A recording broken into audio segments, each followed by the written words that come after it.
Hello students, welcome back. Last video में हम लोग प्रीपोजिशंस अपने कंप्लीट कर रहे थे, तो आज उसमें हम एक स्टेप और आगे बढ़ेंगे। तो जो नेक्स्ट प्रीपोजिशन है हमारा that is to and towards. देखिए लास्ट वीडियो में हमने एक बहुत ही इम्पॉर्टेंट पार्ट कवर किया था that is under, above, below, और इसके लिए मैंने आपको ग्राफ बना करके सब में अलग अलग क्या क्या डिवाइडेशन है, कहाँ कैसे किसको यूज़ करना है, मैं आपको ऑलरेडी क्लियर कर चुकी हूँ। तो वो पार्ट बहुत इंपॉर्टेंट है, अगर आपने नहीं पढ़ा है तो डेफिनेटली आप उसको क्लियर ज़रूर कर लीजिए। तो आज भी जो अब हम पढ़ने जा रहे हैं which is to and towards, this is also very important. तो स्टार्ट करते हैं हम हमारे आज के सेक्शन को। सी, देखिए to is used with a verb showing movement and shows the result of the movement, final destination. मतलब टू का यूज किया जाता है फाइनल डेस्टिनेशन के लिए, या आप कह सकते हैं किसी फिक्स्ड प्लेस के लिए। हम किसी भी फिक्स्ड प्लेस के लिए क्या यूज करते हैं? टू का। For example, they are going to school. School क्या है? स्कूल हमारी फिक्स्ड प्लेस है, तो हमने किसका यूज किया? टू का। देखिए टू का भी मतलब होता है और या तरफ, ठीक है, और टूवर्ड्स का भी ये मतलब होता है। बट डिफरेंस क्या है? टू को यूज करना है हमें फिक्स्ड प्लेस के लिए, और टूवर्ड्स का कहाँ करना है मैं आपको अभी बताऊंगी। Yesterday James rode his bicycle to the park। तो पार्क क्या है? पार्क हमारी एक फाइनल डेस्टिनेशन है, फिक्स्ड प्लेस है, इसलिए हमने क्या यूज किया यहाँ पे? टू का। तो ये है हमारा टू का सिनेरियो। अब आते हैं हम टूवर्ड्स पे। देखिए towards is also use to show the direction of the movement but not the final destination. मतलब आपको डायरेक्शन शो करती है तो आप यूज करेंगे वहां पे टूवर्ड्स का, बट वहां पे कोई भी आपको फाइनल डेस्टिनेशन नहीं है होगी। जैसे my friend tossed the news paper towards me, मेरी तरफ, तो ये कोई फाइनल डेस्टिनेशन नहीं है बट एक डायरेक्शन बताई गई। We went towards we went towards the park for an evening stroll। तो towards क्या है ये? मतलब पार्क की ओर या पार्क की तरफ, बट दिस इज नॉट, देखिए ये कोई आपका फाइनल डेस्टिनेशन नहीं है। मैं आपको इसका भी एक ग्राफ बना के बताती हूँ जिससे आपको चीज़ें और क्लियर हो जाएंगी। ओके, तो यहाँ पे मैंने आपके लिए कुछ एग्जाम्पल्स लिखे हुए हैं, आप ये देख सकते हैं। जैसे टू एंड टूवर्ड्स, देखिए आपको पता है what is to? To denotes fixed place, जबकि टूवर्ड्स डायरेक्शन ऑफ मूवमेंट। आपको टू में क्या याद रखना है? आपको टू में याद रखना है फिक्स्ड प्लेस, और आपको टूवर्ड्स में क्या रखना है? You should remember direction of a place. तो देखिए फर्स्ट एग्जाम्पल लिखा हुआ है ही वेंट टू स्कूल, और सेकेंड एग्जाम्पल मैंने लिखा हुआ है he went towards the school. अगर मैं ग्रामेटिकली बात करूं तो बोथ आर करेक्ट, दोनों ही सेंटेंस आपके करेक्ट हैं इन पॉइंट ऑफ व्यू, मतलब पॉइंट ऑफ ग्रामर के व्यू से, बट दोनों के सेंस अलग अलग हैं। They both has different senses. जैसे ही वेंट टू स्कूल, तो इसका मतलब क्या है? वो स्कूल की ओर गया या वो स्कूल को गया। तो यहाँ पे टू क्या है? टू हमारा है एक फाइनल डेस्टिनेशन, तो टू इज करेक्ट, स्कूल एक फाइनल डेस्टिनेशन है। यहाँ पे टूवर्ड्स का क्या मतलब है कि he went towards the school. देखिए वो स्कूल की तरफ गया। अब स्कूल की तरफ हो सकता है कोई मार्केट हो, कुछ फ्रूट लेने गया हो, किसी भी काम से जा सकता है, बट वो स्कूल को गया ये हमें कंफर्म नहीं है, तो फिर वो स्कूल की तरफ गया। अब स्कूल की तरफ वो कहाँ गया है? वी नेवर नो, तो इसलिए टूवर्ड्स यहाँ पे आएगा because of direction. Next, could you tell me the way to या फिर टूवर्ड्स द स्टेशन। अब बताइए आप मुझे कि यहाँ पे मतलब स्टेशन क्या है? एक आपका ये फिक्स्ड प्लेस है, तो स्टेशन के लिए रास्ता किसी से अगर पूछा जाएगा तो स्टेशन इज फिक्स्ड प्लेस, तो आपको फाइनली कहाँ जाना है? स्टेशन। तो वहां पे टूवर्ड्स आना चाहिए या टू आना चाहिए? ऑब्वियसली टू आना चाहिए, क्योंकि हमें फिक्स्ड प्लेस के लिए हम बात कर रहे हैं जो कि स्टेशन है, तो two is right. Snake was coming towards या टू मी? स्नेक मेरी तरफ आ रहा था, मेरी तरफ, तो ये क्या बता रहा है? This is telling the direction, तो इसलिए यहाँ पे क्या आएगा? यहाँ पर आएगा आपका टूवर्ड्स, ओके, नॉट टू, क्योंकि यहाँ पे हमें पूछी जा रही है डायरेक्शन, मेरी तरफ। तो यहाँ से आपको क्लियर हो गया होगा difference between two and towards का, ओके। यहाँ पे मैंने आप लोगों के लिए कुछ और एग्जाम्पल्स लिखे हैं जो आपके कंफ्यूजन को खत्म करेंगे। देखिए यहाँ पे मैंने लिखा हुआ है ही वॉक्ड टू या till the end of the street. अब यहाँ पे टू आना चाहिए या टिल आना चाहिए? देखिए टू का मतलब भी क्या होता है? टू का मतलब भी होता है तक, एंड टिल का मतलब भी होता है तक, तो उस पॉइंट ऑफ व्यू से तो दोनों सही हो रहे हैं। लेकिन देखिए यहाँ पे हमें एक प्लेस के बारे में पता चल रहा है, एंड ऑफ द स्ट्रीट मतलब कोई जगह, ठीक है। तो टिल का जो यूज होता है, मैं आपको बता दूं कि टिल यूज किया जाता है हमेशा टाइम के लिए। When we are talking about time, then we will always use preposition till। जैसे अगर मैं लिख देती यहाँ पे till morning, till 2016, till evening, तो ये सारे इनके साथ क्या है? इन सब की बात की जा रही है किस पॉइंट ऑफ व्यू से? टाइम के पॉइंट ऑफ व्यू से, सॉरी हाँ सही है, टाइम के पॉइंट ऑफ व्यू से, इस वजह से यहाँ पे टिल सही माना जाएगा। लेकिन यहाँ पे किस पॉइंट ऑफ व्यू में बात की जा रही है? यहाँ पर बात की जा रही है प्लेस के पॉइंट ऑफ व्यू से। और व्हेनेवर, जब कभी भी हम we are talking about place, then you always have to use the preposition to, okay।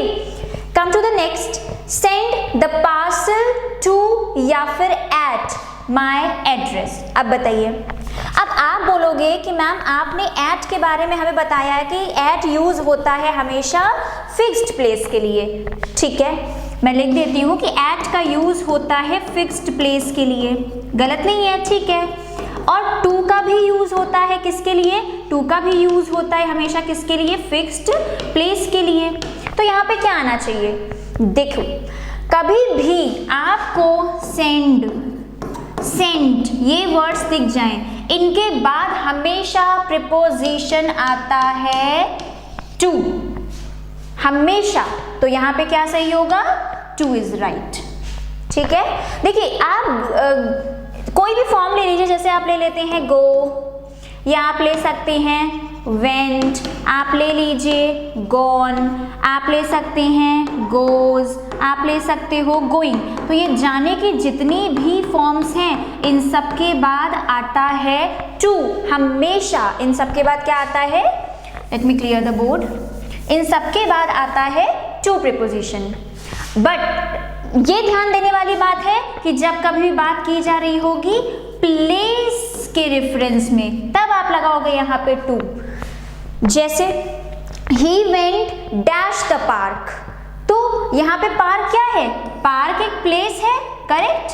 Park क्या है? Park is a place. तो यहाँ पे क्या आना चाहिए? यहाँ पे आना चाहिए टू, ओके। जैसे he went the walk। अब walk क्या है? Is it place? walk कोई place तो है नहीं, तो इसके साथ आप टू कैसे लगा सकते हो? इसलिए यहाँ पे क्या आएगा? यहाँ पे आएगा for। he went for the walk। he went abroad। अब आप बोलोगे कि abroad क्या है? abroad क्या है? एक place है, हाँ place है, लेकिन abroad एक एडवर्ब है, एडवर्ब, और एडवर्ब के साथ कभी भी प्रेपोजिशन का यूज नहीं किया जाता है। तो इस वजह से यहाँ पर कोई भी प्रपोजिशन नहीं आएगा, ही वेंट अब्रॉड रहेगा। ही वेंट होम, होम क्या है? होम इज ऑल्सो एडवर्ब, तो इसके साथ भी कोई प्रीपोजिशन नहीं आएगा। He went dash New York. अब न्यूयॉर्क क्या है? न्यूयॉर्क एडवर्ब नहीं है, नाउन है। और नाउन के हमेशा पहले तो आता ही है प्रीपोजिशन, तो और उस प्रीपोजिशन आता है तो अब आप देखोगे क्या आएगा, तो न्यूयॉर्क क्या है, न्यूयॉर्क एक प्लेस है, तो प्लेस के रेफरेंस में आपको यहाँ क्या लगाना होगा, to, he went to New York. मैंने आपका छोटे से छोटा रूल, बड़े से बड़ा रूल, टू और आपका ये टू वर्ड्स का क्लियर करा दिया है, और उसी के साथ मैंने आपको कुछ एक्स्ट्रा एट, टिल, फॉर, ये सारी चीज़ें बता दी हैं। कुछ भी नहीं बचता है इसके अलावा इस कॉन्सेप्ट पे, तो आप इसको अच्छे से पढ़ लीजिएगा क्योंकि बहुत बहुत बहुत इंपॉर्टेंट है, क्वेश्चन मोस्ट प्रोबेबली आता है यहाँ से। ठीक है, तो ये आप स्क्रीनशॉट लेना चाहें आप ले सकते हैं, या जो भी आप जिसमें भी कंफर्टेबल हैं आप उसको कर लीजिए। हम लोग अपने रूल की तरफ अब वापस चलते हैं।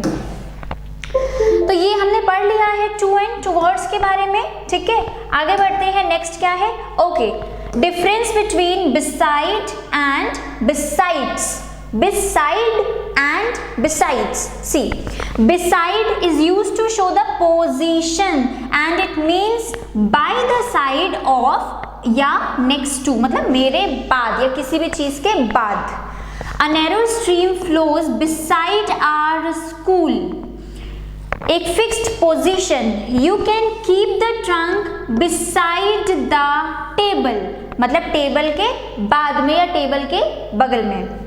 बिसाइड्स का मतलब क्या होता है, के अलावा। बिसाइड का मतलब होता है के अलावा, मीन्स इन एडिशन टू और एक्सेप्ट।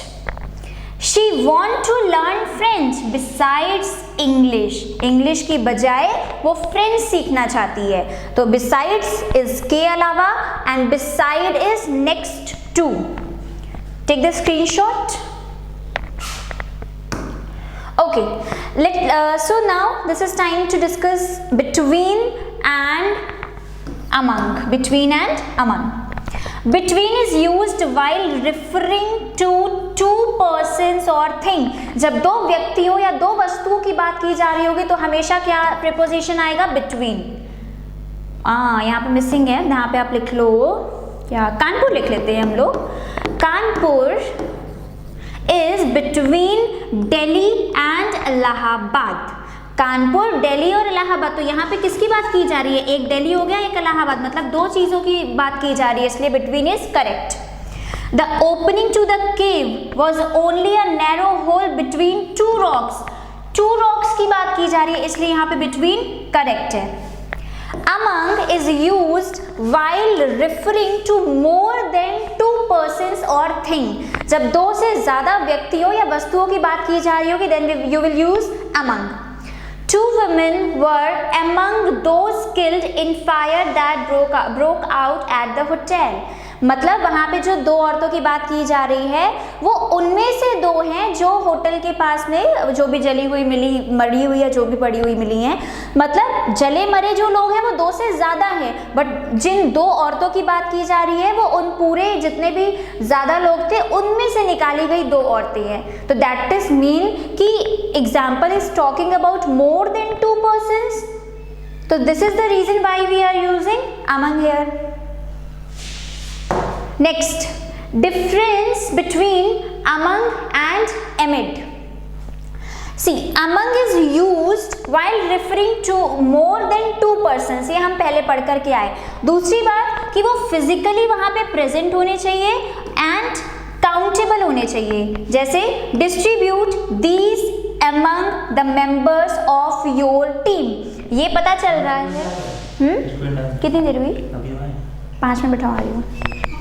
जैसे डिस्ट्रीब्यूट, ये तो हमें पता चल गया है कि वहाँ पे हमें मतलब जिन मेंबर्स की बात की जा रही है वो दो से ज़्यादा हैं। अब मेंबर्स है दैट इज मीन्स कि वो वहाँ पे फिजिकली प्रेजेंट हैं and the next thing countable है, तो एमंग यहाँ पे यूज हो रहा है। मैनी बीज वर फ्लाइंग एमंग द ट्रीज। दो से ज़्यादा ट्रीज, फ्लाइज, बीज दो से ज़्यादा, फिजिकली प्रेजेंट एंड काउंटेबल, तो एमंग जस्टिफाई कर रहा है। Amid is used while referring to things which are uncountable। मतलब in comparison to among, जब आपको amid का यूज करना होगा तो एग्जाम्पल में जो भी things होंगी that will be uncountable। She could see nothing amid snow and darkness। तो आप स्नो और डार्कनेस को आप काउंट नहीं कर सकते हो, तो अमिट 100% जस्टिफाई कर रहा है आपका एग्जाम्पल। तो ये डिफरेंस था हमारा अमंग एंड एमिट का। आप देख लो इसको and let's move further. Difference between in and into. In is used for things at rest, मतलब मोशन के मूवमेंट में नहीं। It is used to describe when someone और समथिंग इज ऑलरेडी इन, मतलब किसी भी चीज के अंदर रेस्ट पोजीशन पे। She is studying in his room, अब स्टडीइंग पढ़ रही है तो रेस्ट पोजीशन पे है वो, और रूम के अंदर है तो इन जस्टिफाई कर रहा है। Keep the papers in the drawer of my cabin. Drawer papers क्या है, रेस्ट पोजीशन पे है, ड्रॉर के अंदर है, कैबिन के अंदर है, तो in is justifying. So now into, देखो इनटू, इन और इनटू में क्या है कि इनमें चीजें रेस्ट पोजीशन पे होती हैं और इनटू में चीजें क्या होती हैं, मोशन में रहती हैं। It is used to describe when someone और समथिंग इज गोइंग और being put into another location, मतलब मोशन में होगा तो वो एक पोजीशन से निकलकर या कहीं से भी दूसरी लोकेशन में जा रहा होगा या होगी या रखी जा रही होगी, कुछ भी। तो मतलब मोशन और एक चीज किसी दूसरी लोकेशन में अपना लोकेशन चेंज कर रही होगी, देन आप यूज करोगे इनटू का। The angry boatman through the cracked bar into the river. River में वो फेंक रहा है, और फेंक रहा है तो किस पोजीशन पे है, मोशन में है। मोशन में है तो इन आएगा नहीं, इनटू यूज होना है। ये डिफरेंस था हमारा इन और इनटू का। So this is across and throw.